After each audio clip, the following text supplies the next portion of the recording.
Hi and good afternoon, it's Gene from maverickstar Observatory. I really wish we didn't have to do this, but in order for you to just get a grip on some of the things that are taking place in your very own daily lives, there is no other alternative but to delve into something a little bit deeper than what we normally do and discuss the topic of entropy. I know some of you may have a good understanding of it. We're going to talk about it a little bit, and then we're going to just, like we normally do, bring something from the macrocosm or the smallest element out into the biggest element and try and fit that in with our daily lives and how it affects us. And we're always trying to look for the simplest explanation to something in science so we can explain it very simply to people. And sometimes we get concepts like entropy, which is a little bit deeper for some people to understand. But once you grasp what it is, you can apply it to everything. And there is no doubt whatsoever, right now, you are adding entropy to your own very system right now. And I'll explain why that is. So before we do, I just want to say a big thank you to the patrons that are supporting our observatory. Big thank you to the people that support us on PayPal, and occasionally go over to the website and support us there as well.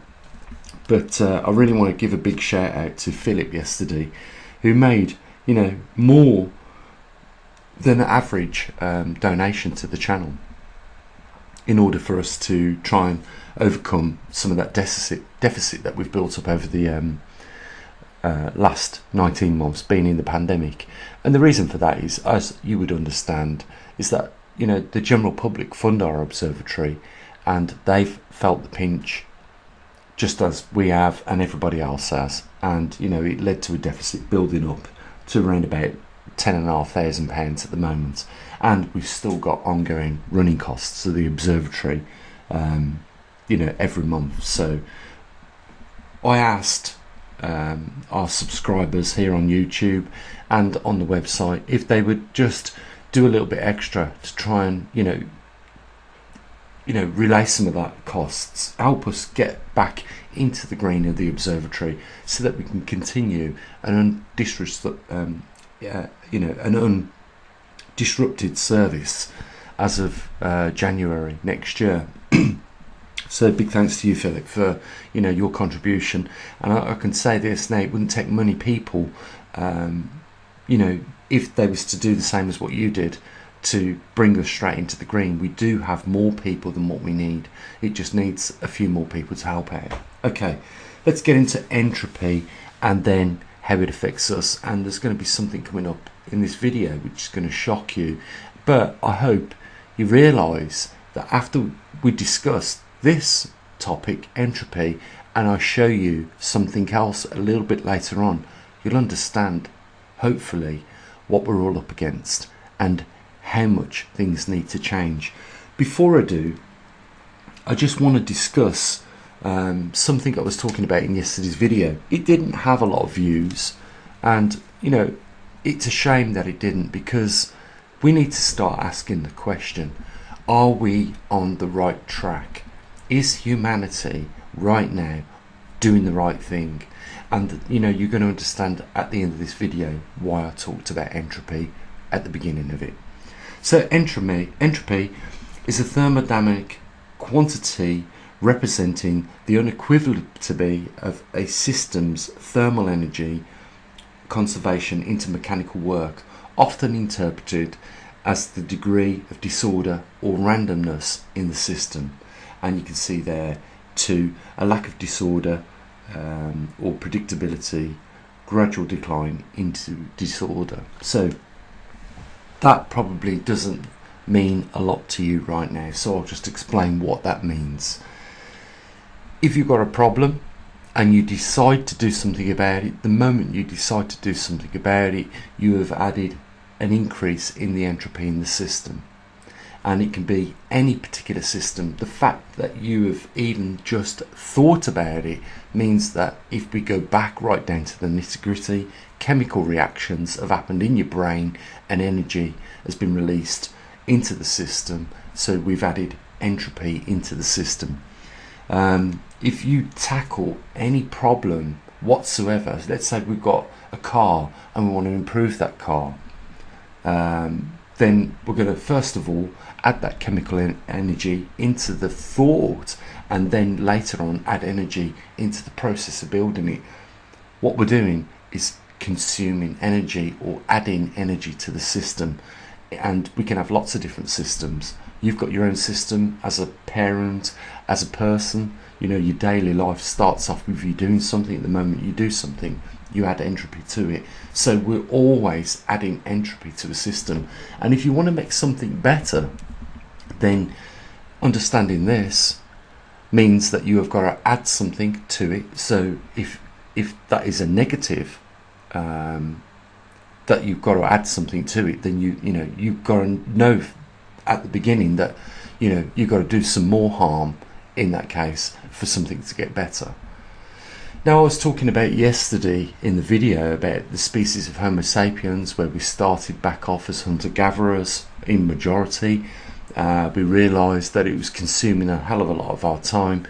We decided to become farmers and therefore freed up some time. We added entropy when we decided first of all something needed to be done, and then second of all when we took the time out to rear the animals, get the food for the animals, keep them in a contained environment so that they wouldn't run off, but we could have them when we chose to do so. This is a pattern that has gone on for many years, and we've added entropy not in just farming but building tools and trying to make things easy for ourselves. And I said at the end of yesterday's video, have we done ourselves any favours? Have we improved what we set out to do at the beginning by becoming farmers, or inventing the very primitive first tools that we started to use? Because we did it back then to save time so that we could involve ourselves more within the village, talking to others about stories and experiences, and we was able to do that because we was no longer consuming a lot of our time or entropy looking for animals and then bringing them back. So we had more time, basically. If you consider what we're doing today, we're spending an awful lot of time just keeping a roof over our head and food in our cupboards. So we've not gone too far from where we was originally when we started off, perhaps say 35,000 years ago, even though the human race, or the Homo sapien species, has been on this planet, according to experts in their fields, around 45,000 years. My question is have we improved at all right now when we compare how much time we spend gathering those things in order to live a life? And I think the question that most of us would say right now, if the answer was to be revealed to everybody, it would be no. Because we know that some people are working 2 jobs. And I've heard some horrific stories where people have died of exhaustion through just trying to keep a roof over their head, where this particular woman in the UK had finished her normal day's work from 9 to 5, went home, had probably an hour, and then went out to do another shift. And she was doing this 7 days a week and collapsed at work with exhaustion and died, believe it or not. And if you could have asked her when she was alive, do you think we've improved from the day when we was hunter-gatherers, spending most of our time hunting, gathering food to sustain a life? I think she would have disagreed. She would have said, no, things are much worse now and much more complex now. And not only does the empathy run into, not just securing work which pays enough to pay the bills, but there is also the other aspects of life which consumes more entropy, more energy and more time. And I feel that a lot of us are approaching that line. where it's no longer becoming viable for us to continue in this pattern. But here is, in a nutshell, the truth of the matter. We should never have even gone down this road to start with, because we are the only species on this planet that is doing this right now. And it seems to me insane right now that we have not benefited at all from it, because now we are consuming our time like no tomorrow just for the basics. And you know as well as I know that things aren't getting any cheaper and wages aren't going up at all to counteract the increases in life. And so that means that we're going to be faced with the same options that this girl did. And do we want to end up the same as that lady did? Do we want to kill ourselves in the process of trying to live? It seems counter-productive to me to do that. But another thing I asked in that yesterday's video, and it might be worth you going back and just recapping on what I was talking there, is that if we was to put ourselves in a room of other human beings, say 20,000 people, and they was all doing something completely different to us, we would be interpreted as misfunctioning human beings because we're not doing the same as the other 20,000 are. And this is how our society works. This is exactly how they pigeonhole people. When this person does something different to the majority, they are sometimes persecuted for it. But the point is, if we was sat in front of a psychologist, they would be saying, you need to conform to the normality, and the normality is the majority viewpoint and the way the majority of people act. Now, here is the big point. We are part of nature. We cannot deny that fact. Our very existence and being on this planet means that we are, if we're going to classify something as a whole, we're part of nature. And if there is a billion species doing something different to us, we're not talking about 20,000 other intelligent beings. We're talking about now a billion species doing something completely different to us, and we're the only one in the room doing something different to them. Then we are certainly more than abnormal. Would you agree with that? There is something really radically wrong with the way in which we are going about what we do. I just want to ask the question, how much entropy do you think we are injecting into cities? Thousands and thousands of people live in cities in these artificial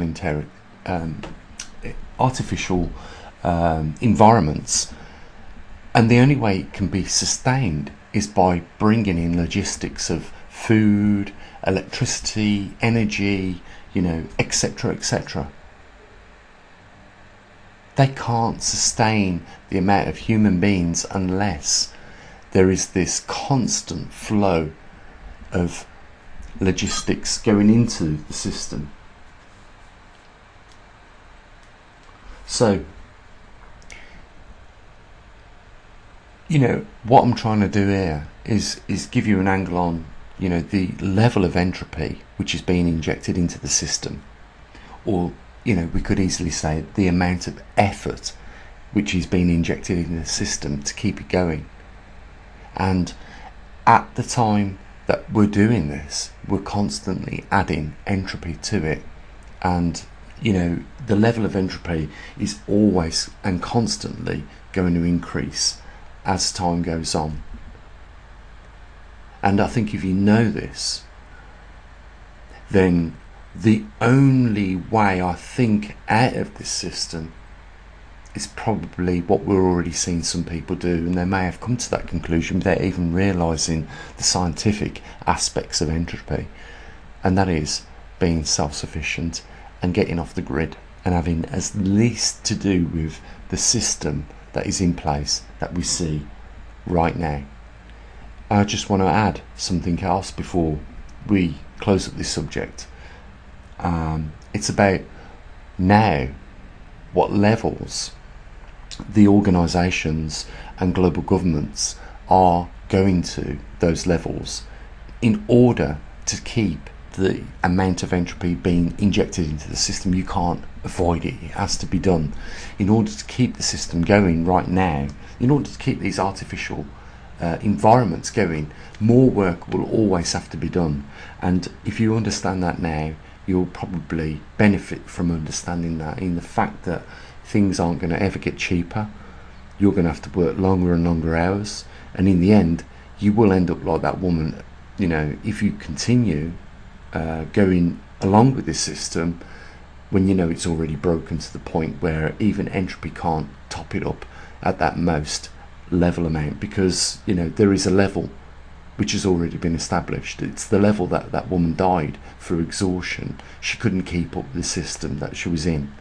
You know, that's the level of inevitably that we're all going to find ourselves in. Now, I'm not suggesting we go back to caveman days, because technology is good, but what I'm suggesting is that something definitely needs to change now, because things are almost certainly scientifically proven to be getting worse as the days, months and years go on from this point. So I guess really the bottom line is that we know the system's failed already. It's just a matter of time before it does. But we've been seeing this in lots of different aspects in anyhow. And it's not as bad if we weren't facing things like pole shift and the consequences with relationship to climate change. And I'm going to get onto this point with what Google and YouTube will be doing soon. But the point is this, is that we are faced with only one way out of this, and that is simply becoming more self-sufficient and less reliant on the system that is in place, because it inevitably is going to collapse. And it isn't just through what we see, but it's also scientifically proven with regards to entropy. You know, we know that cities are not self-sustaining. We know they can't sustain the amount of people that live within them. We know that they are the big blocks where all people live right now in cities, and very few people live in agricultural rural areas. So we know we've got to adapt to that at some point. And this is what a lot of people, as well as, you know, me occasionally, I've been saying to people to do. But it looks like we've got no choice. That is the only way back to some peace in our lives. Because the system, because of the way it has been laid out, doesn't support a future. Simple as that. And as we've already seen with Texas earlier on in the year, suffering from those 100-year record snowfalls, which cut inevitably the electricity supply to over 100 million people, we know that this is going to be the case in the future. You know, it's not just floods that are on the increase with climate change and other things, it's a lot of other things. But, you know, if you want to round it all down to a more peaceful life and not working yourself to death, then you probably need to be aligning yourself with a more simpler life out somewhere in a rural area where you can become self-sufficient. And that in itself is really difficult to do. And I've been following someone I had a lot of hopes would come up with a solution a lot before now, a lot of time before now. He hasn't even today nailed the solution for it.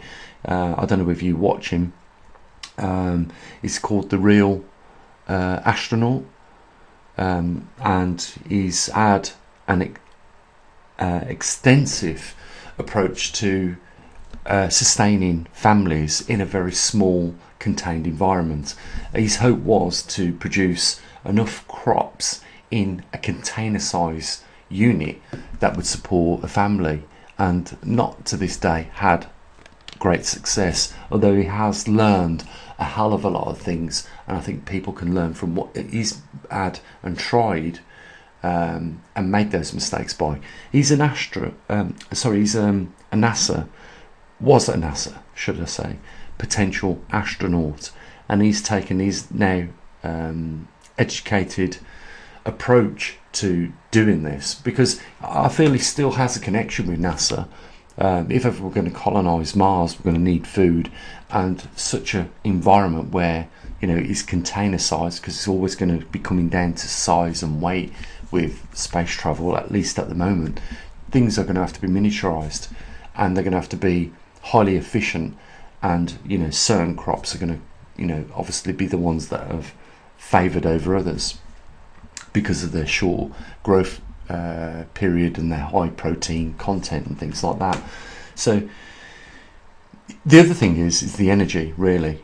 How do we overcome our energy needs? You know, we all still want to use, I gather, you know, technology, because technology isn't the enemy, it's just the way in which the system is built. You know, the governments are running the system. That's the enemy. I mean, we're working ourselves to death to pay taxes, and, you know, all the things that we use in our homes is really not going to come so easily when we go off grid. Let's say that. And I've heard a lot of people talk about this, and they say the way to really I don't know, fit in with nature and being self-sufficient is using a lot less electricity. So we're going to be relying on things like, if we live by rivers, and there's a problem in itself. If we live by rivers, are we in danger of flood risk? But if we're not, and things are all good, or the river's, you know, not adjacent to the property that can be flooded by the river, you know, can we get enough hydropower off generators that can sustain, you know, enough electricity? Can we afford to pay for the batteries to store the electricity? Or are we going to do the majority of what needs doing, like charging up things, doing washing, heating water in the daytime, and then make things super efficient for the evening so that your water stays hot, so you can have showers, you know, and wash clothes if you have to. You can't do it in the day, and all these other things that are going to come into, you know, play at that point in time. What we're dealing with is really complex issues, and trying to get the most out of them in order to stay ahead of the game. I will say this: if we hadn't picked up tools in the first place as Homo sapiens, we wouldn't be in such a crisis with the coming pole shift and the consequences that are going to follow with climate change. And I suppose on that note, I should talk about what Google and YouTube are preparing to do. And you can see from this little headline here, published on the 7th of October this year, that Google and YouTube will cut off money for climate change deniers. Now, we've never denied here on this channel climate change. We just deny the aspects of what the mainstream have pushed have been the causes of climate change. But it doesn't matter, because they are now developing tools to deal with alternative people's opinions. And that is exactly what we have here, you know, because we disagree that climate change has been caused by CO2. It's been caused by the magnetic poles reversing. And there is more evidence to align magnetic pole reversals and climate change than there is CO2 at this current date and time. And it should come as no surprise that there is only 0.4% of CO2 in our atmosphere, and most of that is put in there through nature, and only a minuscule amount is put in there by Homo sapiens, or human beings. And, you know, they're going to use this as a tool to go after us again. So we're probably going to be losing, you know, what very little money we do here at the observatory earn on AdSense. So, you know, it just, and of course they will extend these tools to, you know, giving people strikes. And this clearly, if you didn't realise already, is an attempt to shut people up. Nothing other than that. You know, it's, if you work in an establishment as a scientist and you have an alternative view as to what is causing the climate change, you're going to be fired, or you're going to be ridiculed. You're going to have the threat of you losing your pension. This is what they've already done in any case. This is why scientists, really good scientists, even Nobel Peace Prize scientists, are driving buses with luggage for people to the airports now, not doing science work. That's the state of where we've got, and that's the state of play right now, and that's why I said in the previous video we're definitely at war with these governments right now, and they're bringing it on thick and strong. And you know, at the same time, you know, they've penalised, you know, observatories like ours in cutting numbers, cutting viewers, subscribing viewers and things like that. This is just another tool in the toolkit, because I said, you know, you don't need to go to war on false pretenses anymore. You don't need to send people's children out to war and die, or come back dismembered and limbs missing. All you need to do now is focus on CO2, and it will write the checks for your corrupt organisations for the rest of your days. It's like the holy grail of fraud. There are more than enough scientists that are prepared to stand up in a court and argue this out as to what is causing climate change, but they will never give the light of day to such an argument taking place. What they will do is their underhanded tactics like this. They will cut off funding and they will shut you up. And this is the end of democracy. What we're watching right here and now is the end of democracy and the return to the behaviours we saw prior to 1940s in the Second World War. No different whatsoever. First of all, they burn the literature. Second, they start burning bodies. It's just a matter of time before they do that. And we already know that. Julian Assange came out as a whistleblower, and the CIA were going to kill him. That's the state in which we live in today. And it's absolutely so sad. And it can be changed. That's the thing, it can be changed. You know, we don't have to. You know, if we don't want to, we can fix the system, fix the corruption. We can make the big changes that needed to happen in order to secure a better future for our children and our future generations here.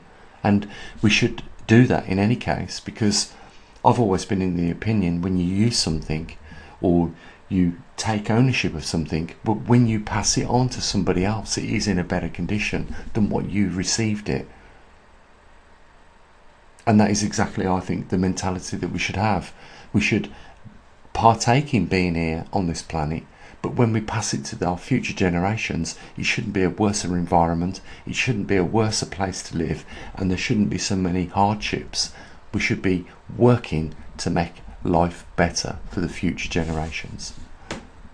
But you know, we've got to start, you know, attempting to address the problems.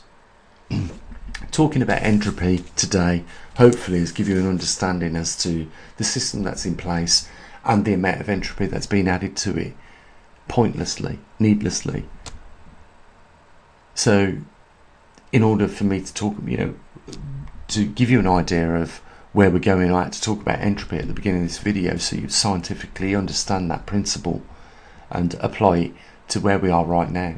We're at a situation where we are the only species out of 1 billion that is doing something different to all the other species in our behaviour.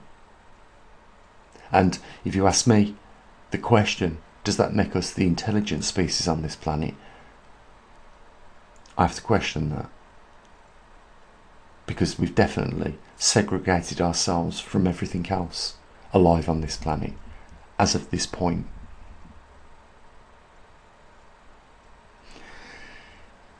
Guys, I hope I've given you some food for thoughts. I'm really interested in your comments. I love reading them.